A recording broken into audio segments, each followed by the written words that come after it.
بسم اللہ الرحمن الرحیم. ڈیئر اسٹوڈنٹس، السلام علیکم. I am your Urdu teacher from the readers. پیارے بچوں، آج کے ہمارے سبق کا عنوان ہے اسلامی ممالک کی تنظیم، جسے انگریزی میں OIC کہتے ہیں، یعنی آرگنائزیشن آف اسلامک کارپوریشن. پیارے بچوں، اسلامی ممالک کی تنظیم کا مقصد دراصل اسلامی ممالک میں اتحاد اور اتفاق پیدا کرنا تھا، اور یہ تنظیم صرف مسلمان ملکوں کے سیاسی، سماجی اور معاشرتی اتحاد کے لیے بنائی گئی تھی، اور اس تنظیم کے قیام کی تجویز سعودی حکمران شاہ عبدالعزیز نے پیش کی تھی.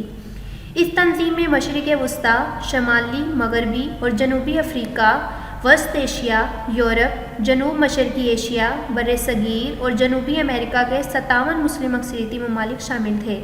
اس تنظیم کے تحت مسلم ممالک کے اتحاد کے لیے کوششیں جاری تھیں، لیکن اس اتحاد کی اشد ضرورت اس وقت محسوس کی گئی جب 21 اگست 1969 کو یہودیوں نے بیت المقدس میں مسجد اقصیٰ کو آگ لگانے کی شرمناک حرکت کی. اسی حملے کے رد عمل کے طور پر 25 ستمبر 1969 کو مراکش کے شہر رباط میں اسلامی ممالک کی تنظیم کا قیام عمل میں آیا، اور اس اسلامی ممالک کی تنظیم کا مرکزی دفتر سعودی عرب کے شہر جدہ میں ہے.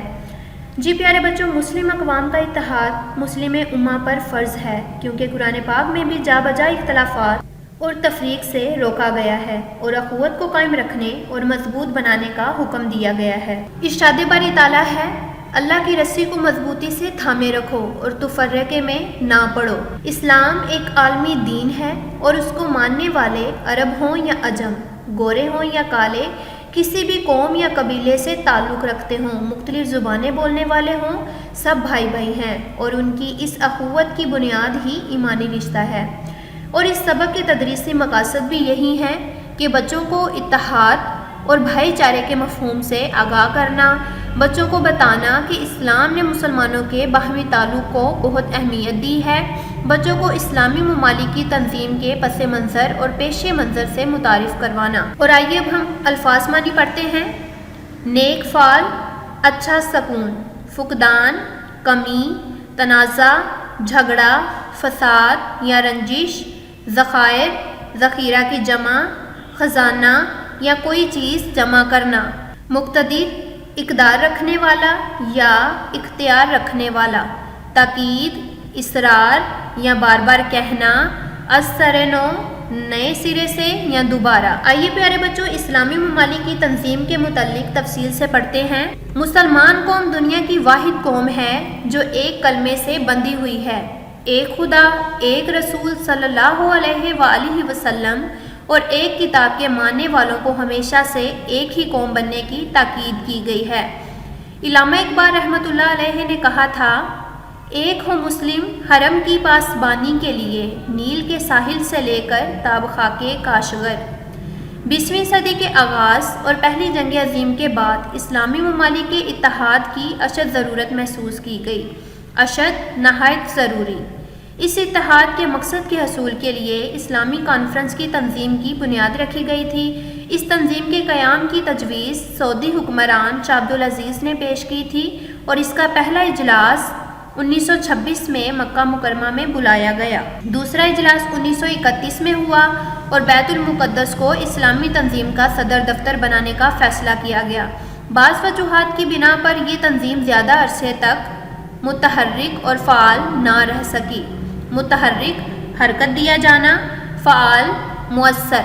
تاہم 1965 میں حج کے مبارک موقع پر 35 اسلامی ممالک کی 165 مقتدر شخصیات اختیار رکھنے والی شخصیات نے اس تنظیم یعنی اسلامی ممالک کی تنظیم OIC کو از سر نو قائم کیا. از سر نو قائم کرنا، نئے سرے سے قائم کرنا. اور یہ طے ہوا کہ اس تنظیم میں اسلامی ممالک کے سربراہوں کو بھی شامل کیا جائے گا، تاکہ عالم اسلام کے باہمی اختلافات کے حل اور علاقائی تنازعات کا جائزہ لیا جا سکے. باہمی اختلافات، آپس کے لڑائی جھگڑے. تنازعات، تنازع کی جمع، اور اس سے مراد لڑائی جھگڑے یا فساد وغیرہ ہے. اسی دور میں مصر، شام، اردن جیسے اسلامی ممالک اسرائیل کی اور پاکستان اپنے ہمسایہ ملک بھارت کی جارحیت کا ناجائز حملوں کا نشانہ بن چکے تھے. عراق اور ایران کے تنازع کے ساتھ ساتھ قبرص کا مسئلہ بھی درپیش تھا.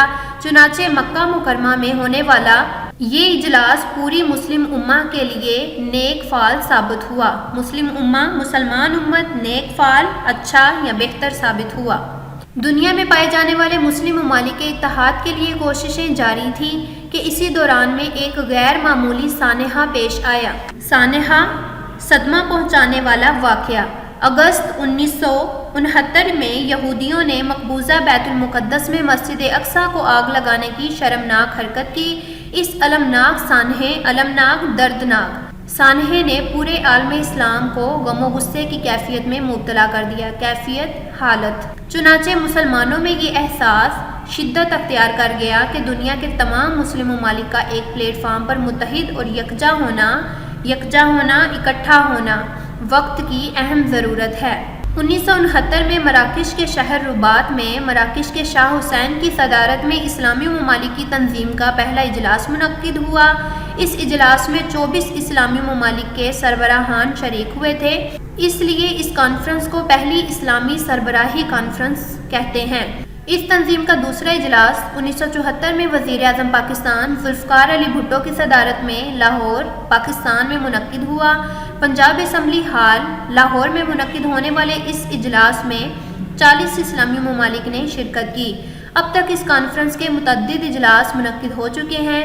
اقوام متحدہ کے بعد اسلامی ممالک کی یہ تنظیم دنیا کی دوسری سب سے بڑی تنظیم ہے۔ دنیا میں پائے جانے والے تمام مسلم ممالک اس تنظیم کے رکن ہیں۔ اسلامی ممالک کی تنظیم کا مرکزی دفتر سعودی عرب کے شہر جدہ میں ہے۔ اس تنظیم کا جھنڈا سبز رنگ کا ہے جس کے وسط میں سفید دائرہ ہے، وسط میں، درمیان میں۔ اس سفید دائرے میں سرخ ہلال ہے اور اس کے اوپر اللہ اکبر لکھا گیا ہے۔ اس تنظیم کے تمام اجلاسوں میں عالم اسلام کو درپیش مسائل اور آپس کے تنازعات کے معاملے میں باہمی اتحاد اور یکجہتی پر زور دیا گیا ہے۔ اس کے علاوہ مسلم اقتصادی برادری کی بنیاد ڈالنے، سائنسی تحقیق، تعلیم کے فروغ اور جدید ٹیکنالوجی کی ترقی کے لیے اشتراک عمل، حصہ داری پیدا کرنے کی ضرورت بھی محسوس کی گئی۔ مسلم ممالک ایشیا، افریقہ اور یورپ کے براعظموں میں موجود ہیں۔ دنیا کے اہم ترین بری، زمینی، آبی اور ہوائی راستوں کے علاوہ دنیا کی خوبصورت وادیاں، نہایت اہمیت کی حامل بڑے بڑے پہاڑی سلسلے اور معدنی ذخیرہ کی جمع گودام ان اسلامی ممالک میں موجود ہیں۔ پوری دنیا میں پائے جانے والے زیر زمین تیل، زمین کے نیچے تیل کا 75% حصہ مسلم ممالک کی ملکیت میں ہے۔ اس تنظیم کے پاس وسائل کی کمی نہیں، اگر کمی اور فقدان ہے تو مکمل یکجہتی اور اتحاد کا ہے۔ اگر اس تنظیم کے پلیٹ فارم پر تمام مسلم ممالک جمع ہو جائیں اور باہمی اختلافات، آپس کے لڑائی جھگڑے اور رنجشوں، ناراضگی، نفرت وغیرہ کو ختم کر ڈالیں تو کوئی شک نہیں کہ اسلامی ممالک دنیا کے طاقتور ترین بلاک کی صورت میں سامنے آئیں گے۔ اسلامی ممالک کی تنظیم اس مقصد کے حصول کے لیے کوشش کر رہی ہے کہ مسلمان ممالک کے مابین معاشرتی، تجارتی، معاشی اور اقتصادی رشتوں کو مضبوط بنا کر افہام و تفہیم کی فضا اور ماحول پیدا کیا جائے۔ افہام و تفہیم، صلح صفائی، مسلمان نوجوان کو باعمل مسلمان بنانا، مسلم امت کو متحد کرنا، کمزور اور مظلوم مسلمانوں کی حمایت کرنا، مدد کرنا اور مسلمانوں میں معاشرتی اور معاشی توازن پیدا کرنا اسلامی ممالک کی تنظیم یعنی OIC کے اہم ترین مقاصد ہیں۔ پیارے بچوں، اس سبق کی پڑھائی مکمل ہوئی۔ آپ اس سبق کی پڑھائی کریں گے اور تمام مشکل الفاظ کے معنی یاد کریں گے۔ شکریہ۔